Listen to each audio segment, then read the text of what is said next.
Christine, very pleased to talk to you again. And from the first moment I was thinking about this exhibition, your name was on my list of artists. I was thinking about maybe even showing the work Nap Disturbance, which I saw at Frieze Art Fair in 2016, which of course already predestines the work in its title for an exhibition which is about moving images, sound, language and music.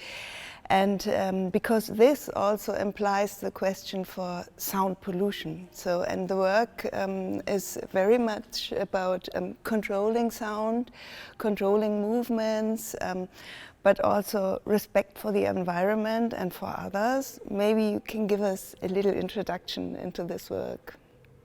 So I'll say that how I came up with the idea initially comes back to some of the experiences I'd had at home. So my partner is hearing, and he was working the overnight shifts. So he would typically take an afternoon nap before he went off to work. But he would take his naps on the couch in the living room. And for me, whenever he took a nap, what that meant to me is that I'd have to be quiet. But that's the kind of quiet you'd expect to do it in the evening time, not in the afternoon. And so I turned that into this project, this piece. And so I worked with a few deaf friends of mine. We went to Frieze and we decided to establish some choreography. And we had the idea of polite movements and not so polite movements. So the movements would be like moving a chair, which is universal, right? But we would do it politely, which is quietly. Then we do it not so politely, which is to drag it loudly across the floor. And so that's how this piece came together. But then when I was thinking about what we should wear, chroma green came to mind. And so we ended up getting these sweatshirt hoodies that we would fasten the hood to our heads, and by being in head to toe chroma green, our body parts would stick out a little bit more. And so the idea is that we were supposed to be able to blend in, but the green really made us stand out instead. And I also decided to use household objects for that piece. So cups and plates, things that you use at home and that ultimately experienced some wear and tear during the piece performances.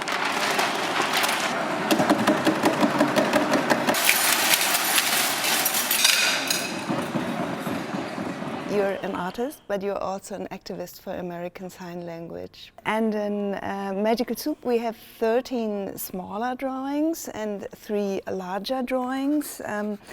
Could you please tell us a little bit maybe how this works differ? And maybe we start with these 2 larger ones, the Star Spangled Banner and the America the Beautiful, which refers to your experience when you performed the national anthem at this year's Super Bowls in Miami.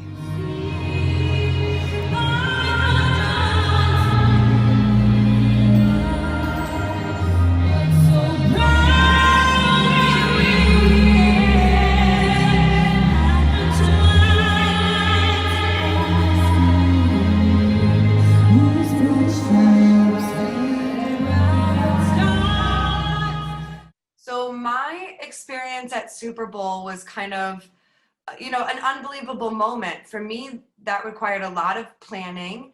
There was a lot of emotional kind of check-ins I had to do. So the National Association for the Deaf, NAD, they choose a deaf member or a deaf a member of the deaf community, to be somebody who represents us on a national level. I was asked for this year's Super Bowl, but I was struggled because I was considering the reputation of the NFL and Black Lives Matter. And you mentioned that I'm known as an activist, but I struggled with that at first because I grew up, you know, with a small group of people, and a lot of the expectations is that we become activists and teachers, and I've kind of struggled with that expectation because I, you know, thought I wanted to be just an artist as in a typical sense. But in the past few years, it's been really important for me to be an activist, and I found a way to be an artist and an activist. With the Super Bowl offer, I was also contacted by the New York Times to write an op-ed, and I thought that that was a solution I could find peace with, basically a solution I wanted to accept, because I had that moment on the field, but I also then had a moment to kind of say more about the platform through the New York Times. So I worked with Beth, actually, and her and I practiced, and she cued me to let me know when the singer was at what note. And so I worked on translating the song into ASL. Now, with every performer that the NAD has brought to sign these two songs, each performer has done their own translation. So I've done my own translation, and then I performed it at the Super Bowl. But after the Super Bowl was done, I was still thinking about my ASL translation, because I thought about how I took a piece that I accessed in written English, I turned it into American Sign Language, and then I wanted to essentially translate it to a third modality. And so what I did is turned it into drawings. And musical notation is something that's very common in my practice. And so I wanted to find a way to have this notational drawing of an ASL translation of the song in English, America the Beautiful and the Star-Spangled Banner. So the second series of drawings we are showing here are the smaller drawings, which I think show even more how your conceptual thinking of sound is. Maybe you could explain one or two of them and tell us a little bit more about your idea of sound. So there is a system of how you can identify a full note, a half note, a quarter note, and a 16th note. And so it's a system that I connected to, and it was a way to express the rhythm of those notes. And so I took that system and wanted to apply it to thoughts and feelings. So when Germany went into lockdown, I had thought a lot about my internet experiences, right? Because that's all we had at home, right? I was online all day, every day, because we needed information to be able to understand, you know, what the fuck was going on, right? What the future was going to look like. How do I get food? Is there enough water for everyone? These kind of questions I was asking myself. And so then it turned into this series, and I'll focus on two drawings.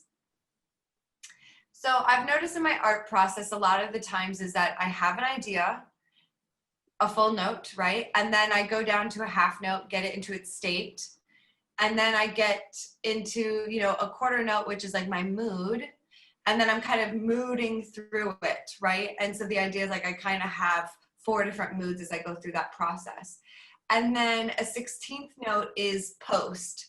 And then I'm posting and posting and posting, right? Because it's after the idea has been done. And I don't mean post as an Instagram. I mean like it is after the thought has come into fruition. So I'm done, done, done, done, done. I'm just saying post, post, post, post, post. And then to take this similar hierarchy to the other drawing that I'd like to talk about is this one. And this has to come with my experiences on Twitter.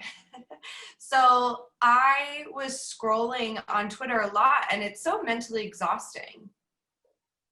And what I would find is like I'd read a post, and then I'd kind of like decide my stance, and then I'd retweet it, and then I'd be like, wait, no, I didn't mean to retweet that, and then I'd delete it, right?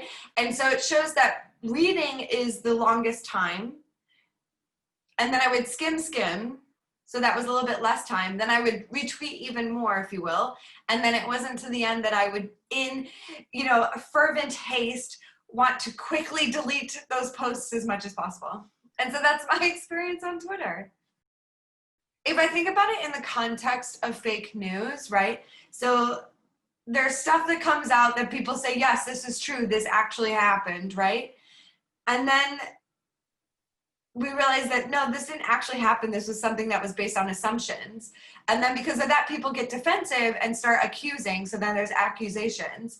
And then eventually people just kind of accept it as like, this has happened, whatever. There's no accountability, and people just move on to the next thing. And that's what I'm seeing, is that there's been a lot where news comes out, news goes through the cycle, and news gets moved on from, but there's not a lot of accountability for what everyone just went through with that news cycle. And I feel like that's kind of how we're seeing news operate at this point in time. So maybe we can talk about this work as well, which is, I think, something which is very relevant right now. So why did you do a work about presidency right now? As I'm sure you're well aware, the United States is a mess. And there's a lot of questions of asking ourselves, what does the presidency even mean? So being here in Germany, I saw a video of Angela Merkel sitting, and she was just so calmly explaining the rules in a very presidential way. And to me, I thought that's what presidents should be like, and that's what presidency should look like. So that's why it says presidency, and then it says address, and then it says media. And for me, that video of Merkel, I wasn't able to access until after, with it being captioned. And I think a lot of times we've seen, regardless of what country, a lot of times there are addresses to the nation, to the country, to the people. And deaf people don't get the information until afterwards. And I almost wish it was presidency, captions, address, then press. But you see, accessibility is typically is the last prioritized, or it gets deprioritized. And so the deaf community, and their access rather, is an afterthought, and it's not normally part of the initial structure or the initial system or process, and rather is always an afterthought. And so the captions, being a 16th note, express that. So maybe, can you tell us the difference between captions and maybe subtitles? So what is exactly the meaning of captions? So I chose the word caption because there is a difference between captions and subtitles for this piece. Subtitles will mostly cover the dialogue, what's being said, basically anything that came out of a person's mouth, whereas captions actually include contextual information, sounds as well, and will let you know that like the phone is ringing in the background, whereas subtitles wouldn't do that. And so I do want to acknowledge that historically those two things have always been very different. Like if you went to see a foreign film subtitled, they wouldn't tell you in the subtitles that the phone was ringing. But if you went to go see a film with captions, that you would have information like the phone is ringing and things like that, because they weren't just focusing on dialogue, they were adding environmental sounds. Now there's been less of a difference, and I think that people kind of use the words a little bit more interchangeably, and so there hasn't been, it's not so easily to distinguish for a lot of people the way it used to be. I learned that you got the idea to do something with sound when you came to Berlin. How was that? So what I will say is I went to school, the School of Visual Arts in New York for my first MFA. And when that was done, I was a bit naive, kind of asking myself like, okay, now I have an MFA, aren't I an artist? But nothing was really happening. So I just kind of started doing odd jobs, and I heard about a residency in Berlin, and thank goodness for that friend, because they were really insistent on me coming. So I came for a month.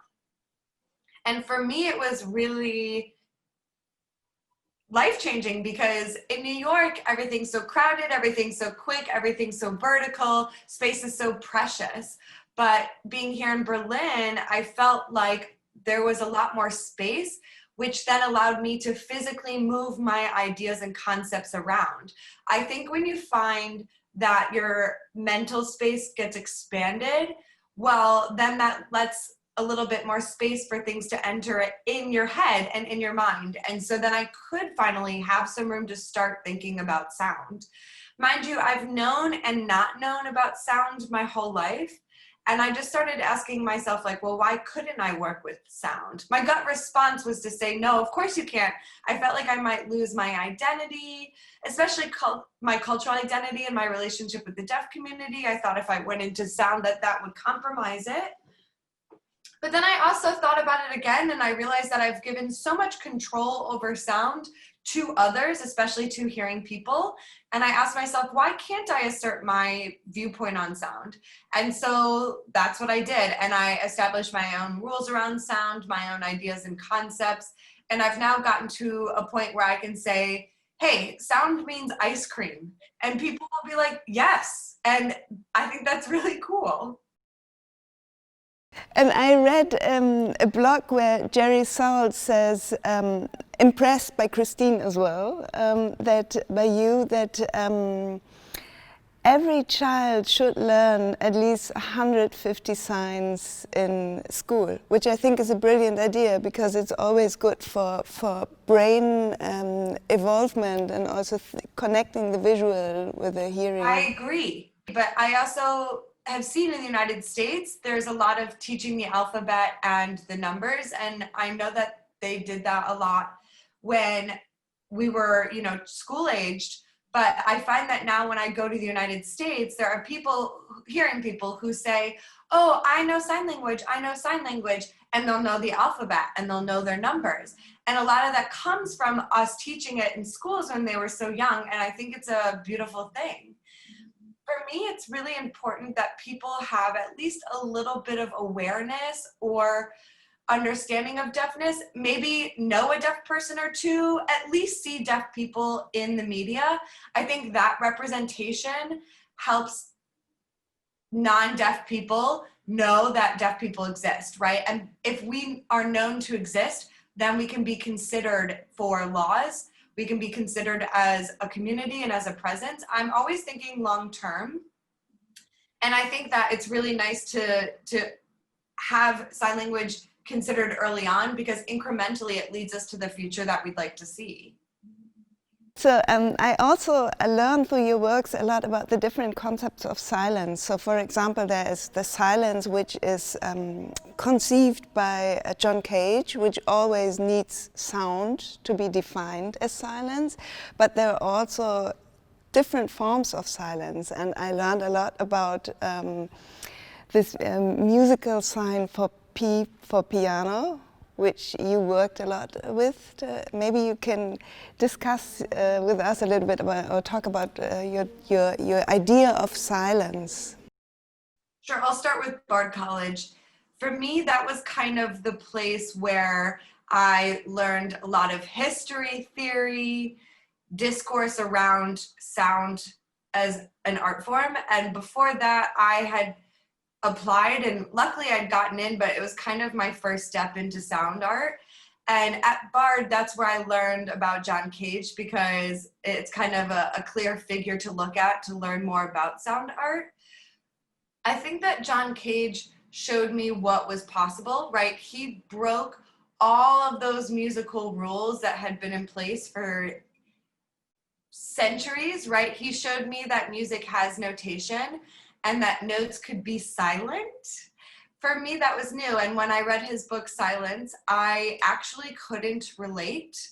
Like I read it and I tried my best, but this is when I realized that hearing people use sound to measure silence and the other way around, right? They use silence to measure sound. But I had to ask myself, well, what do I want to use, right? I know hearing people's silence well, but I wanted to find my own form of silence. There's so many kinds of silence, and so I wanted to find mine. And for me, I find that silence can be quite hostile. It can be suffocating. It feels like a white noise concept to me, and so I thought a lot about that. And in that process of thinking about it, it kind of led me to musical notes. And when I discovered piano, that notation means that you play the note quietly. And I thought about it that if there were more pianos, pianissimo, and so on, then it seems like there's actually never a full silence, right? And so then I had to ask myself, well, what does that look like? And I kind of became obsessed with that idea, because when I think about my relationship with interpreters, it's a similar concept. I have been fortunate to have a core team of interpreters who travel the world with me. When I go to the United States, that's where they are as well. And so I feel like I, as a person, my voice exists as a music note, right? And I then put it on the score, and I trust the interpreter to decide what to do with the note. So they'll make me sound smart or not, or sad or happy, right? They can play that note however they wish. And so the interpreter essentially decides the musical dynamics. And I think that that's maybe why I was able to connect with that concept so well, because it's something I've had in my own lived experience. If we do an artist talk, we always would work with your preferred interpreters, which today is Beth, and maybe you could also talk a little bit about the selections of interpreters you have, because you have your group of interpreters who are also your friends right now, and this would be also interesting for us to know the differences. So in traveling for giving talks and things like that, I've found that I don't always know the local interpreters. So I started out working that way, right? If I went to New York, I'd work with interpreters in New York. If I went somewhere else, I'd work with the interpreters who were there. And I found that to be almost disempowering. It's exhausting. I don't know the interpreters and how to work with them just yet. And there's a lot of specific lingo and jargon in my work. And so what that meant is if I hadn't worked with them before, I would have to sit down with them in advance. It would take a lot of time for me to explain my work, to get them up to speed, right, to figure out how to best voice me. But so I did that process. And in that process, I found who I connected with, who was able to kind of keep up and things like that. And that's how I've gotten down to my core team. Beth, for example, is somebody I've worked with for many years. So we know the right language, she knows the right things to say, she reflects my humor quite well. And this being a video interview, this is something that will reside eternally, right, on the internet. And so I've picked my interpreters based on their willingness, if you will, and their availability as well. But in Europe, for me, my experience has been different, right? I know basic DGS, German Sign Language, but not enough to work in German Sign Language and get the full information. There are some American Sign Language interpreters that reside here in Europe, but we're either not a good fit personality-wise or background-wise, and that they don't necessarily always have my work. There's one interpreter in London who I do have the chance to work with, but part of it is that every country has their own different accessibility laws, and some partially follow those laws, some fully follow those laws, some don't have any laws. And the US has been really great about the accessibility law aspect. Europe and the European countries are not exactly there just yet in comparison to the United States. So then I have to ask myself if I'm able to bring my American expectations to European context. I don't necessarily think so. I think that European countries work differently, right? And they're all different. And how do I navigate that system, right? So I have my interpreters, I have workarounds. I still also work in the United States a lot. And so I'm able to kind of go back to the way I was raised, if you will. But also I have to figure out how to work with interpreters here in Germany. And something else I'd like to add as well is that it's honestly impossible to find an interpreter who suits me for every situation, who's really good in social settings, for artist talks, for a doctor's appointment, right? A lot of interpreters specialize in certain fields. And my thing is like, I love to talk and I love to socialize, and not all interpreters have the skill to kind of keep up with my pace of conversation. I would like to also take this as an opportunity to maybe talk about your work, which is Tables and Windows from 2016, which also refers to the lack of ability of non-deaf students to describe objects and rooms. So maybe we could talk about this work. I also saw your work Classified Digits and Looky Tom from 2018, where you collaborated with your life partner, Thomas Marder. Maybe you can talk a little bit about these collaborations with Thomas. So my partner, Tom, we are now married. He is my husband. And I think it's been about 7 or 8 years that we've created work together. And a lot of the inspiration came from when we were first dating. Tom had to learn sign language. So we had miscommunications because, right, I have American culture, he has German culture, I have deaf culture, he has hearing culture. There's a lot of cultural overlaps there. And so we had to kind of figure out how to communicate with each other, right? And so that's when we kind of came up with the helping hands game, where one person puts their hands behind their back and the person behind puts their hands through. And we use that to kind of work together. And what he would do with his hands is establish the context and the environment, and I would have to respond to it.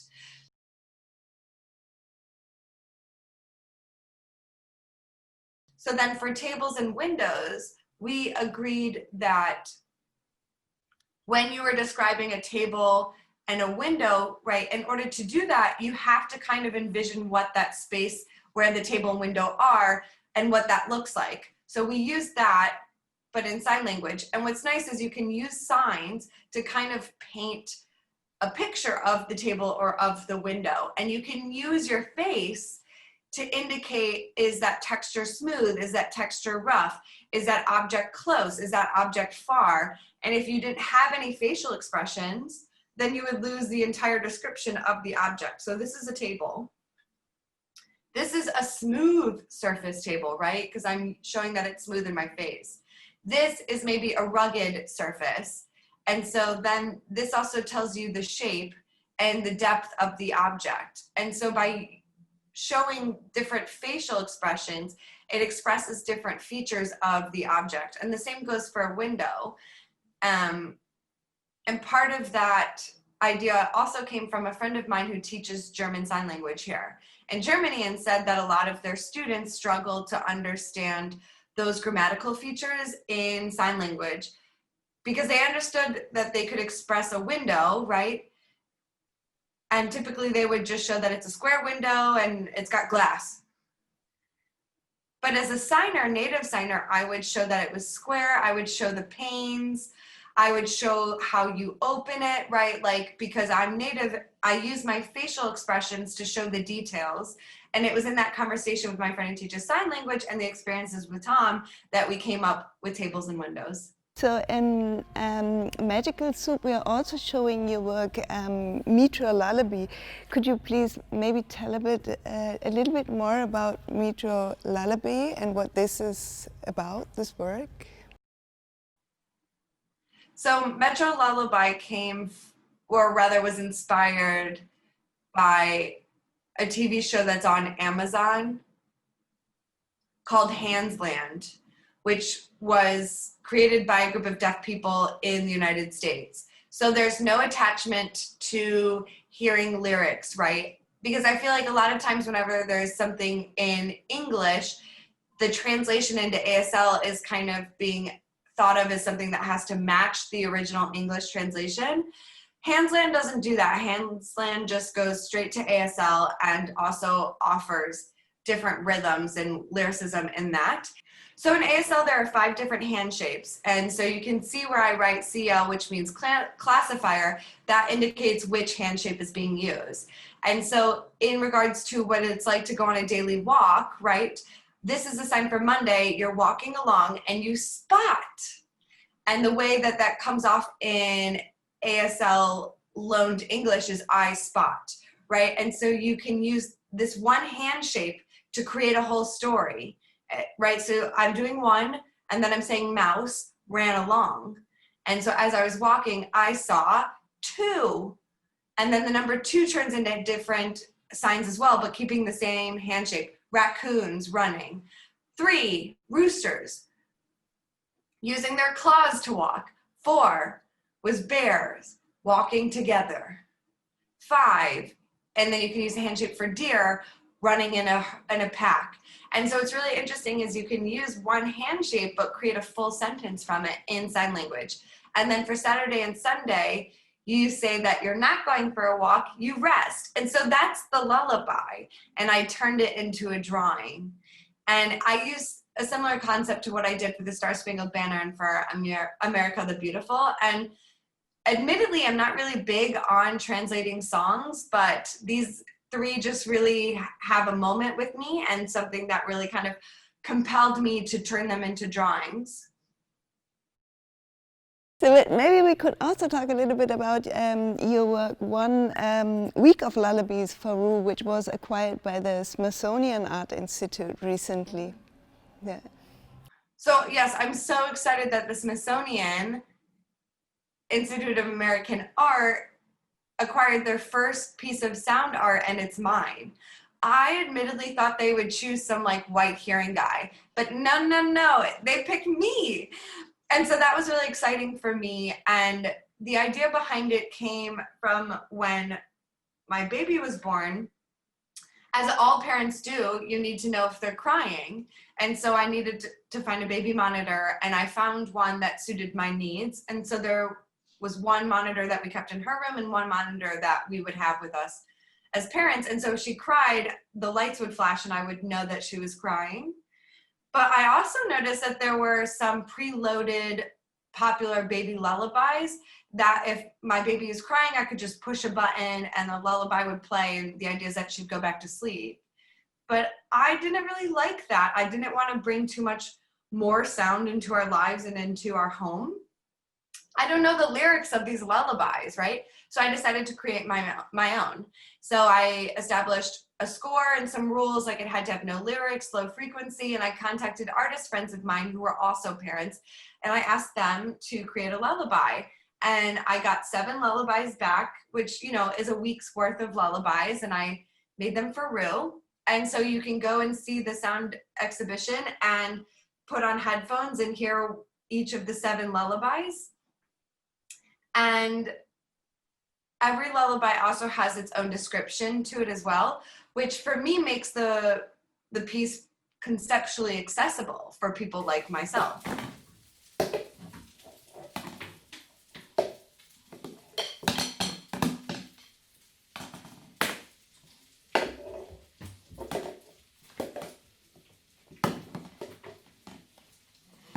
The attributes like deaf or American Asian or female or mother, artist, activists, do any of these attributes in a way describe your identity? Could you connect to them in a way, or none of them? Political identities in the United States is a really big discussion, and so I think that's been an important thing for me to convey. I find it less relevant in European context. People don't want to discuss it as much, but in the US it's really in your face, almost a little bit too much. And so I feel like sometimes it's a bit of a game, right? Like sometimes I allow myself to be labeled because that's kind of been my experience growing up. I was labeled as deaf, right? So then I was told that these are the ways in which I should behave as a deaf person. And so I feel like in some ways I am reclaiming my identity through my work. But yes, I do struggle sometimes. Sometimes I just want to be Christine as Christine, but people look at me and they see different things, right? Maybe in a European context, people notice that I'm Asian first. And then when I start signing, people realize I'm deaf. And so I think sometimes it's good to kind of acknowledge my identities, get it out of the way, right? Acknowledge the elephant in the room and kind of claim them so that we can move on from them. So maybe we could discuss about this, your project, which is Deaf Power. I try to do it again, to motivate people on Instagram to vote. And who are your allies? Who are you working with? Can you maybe talk a little bit about this campaign? So my amazing friend from Australia, his name is Ravi Vasavan, and he's a graphic designer, I'm an artist, and so we met and hit it off. And we were just talking about how we wanted to see more collaboration in the deaf community, because a lot of the deaf communities in different countries are dwindling. And so we think it's really important to kind of cross borders and make the deaf community as big as we can, not just within our own countries. So we wanted to figure out a way to kind of express the pride that we feel in being deaf. And so we set up the Instagram account. We also have a few projects that we're thinking of, but we use this Instagram account to kind of test the waters, so to speak. We wanted to see if we would get submissions and engagement, and it's gone pretty well. Like, we have bags and we have face masks, and it's a way to convey our cultural pride and our identity. And also, something that we want to acknowledge is that the word disability for so long has been kind of a negative word. It's been limiting, it's been reductive. But what we're seeing now is that the word disability has become something that's growing and enhancing. And so the platform is getting bigger as well. And so we want to be able to stand on that platform and collaborate together. And so it's something that we're just doing now to kind of test and see how it goes, and time will tell. So, discussing activism, maybe we should also talk about your new billboard, which is up in Hartfield in Connecticut. Sure. So I've got, as you said, a few going on. So I have one in Hartford, Connecticut that I've been commissioned to do through the Collective for Freedoms. And so they've chosen 7 artists to have these billboards go up before the election. And they've asked us each to ask a question in our billboard. And the question I've decided on is the question of, why doubt my experience? And I ask this because as a member of the deaf community, so many of our experiences have been decided by the majority, the hearing community. And so whenever we try to say our own experiences or speak about what we've done because we know it, because we've lived it, we encounter a lot of doubt from people who think they know more, despite not having lived it. So I chose Hartford, Connecticut because I wanted it to be close to the American School for the Deaf, which is the first school for the deaf in the United States. You're also showing currently a little protest poster at the Jewish Museum in New York. Maybe you can talk a little bit about that as well. And another billboard is for the TED's Climate Conference. What is that? So I was in a group show that was curated by Jonathan Horvitz at the Jewish Museum in New York. And what they did is choose several protest posters to be a part of that. And what I decided for my piece is to go based off of an experience that I had as a child. You know, as a child, they kind of track your growth, right, from ages 0 to 5. And so I used that charting graphic as the background. And the text that I put on the second one is, learning sign language would make you a better person. And because of that, I'm using my own lived experience. When I was a child, I had acquired language, non-verbally, of course, but before the age of 2, which any child isn't able really to speak until the age of 2, but I had all this language before because I learned sign language. So I kind of wanted to make this piece an homage to all of us who have learned sign language earlier, because I think it makes you a better person. And then the third one is the billboard that I have through TED, and they have the climate countdown.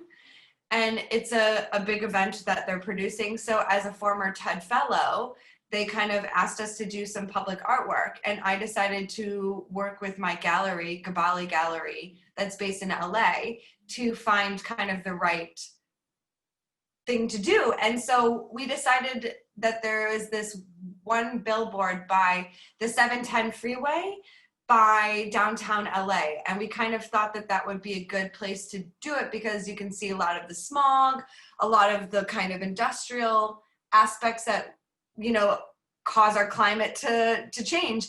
And for me, I wanted to acknowledge the urgency of the temperature rising on Earth. And so the third billboard, the third piece reflects that. Your public appearance is shaped by being both an artist and an activist. So how do they connect, or how do they influence each other? So I guess what I will say is, when I first started out as an artist, I wanted to kind of, in a sense, not lean so much or express so much about my identity from what I had growing up as a deaf person and using sign language, because I know how society works, I know how society views me. And so I didn't really feel like I was in a position where I wanted to make that the forefront. But now I have a platform where I feel like I have the ability to discuss anything I want.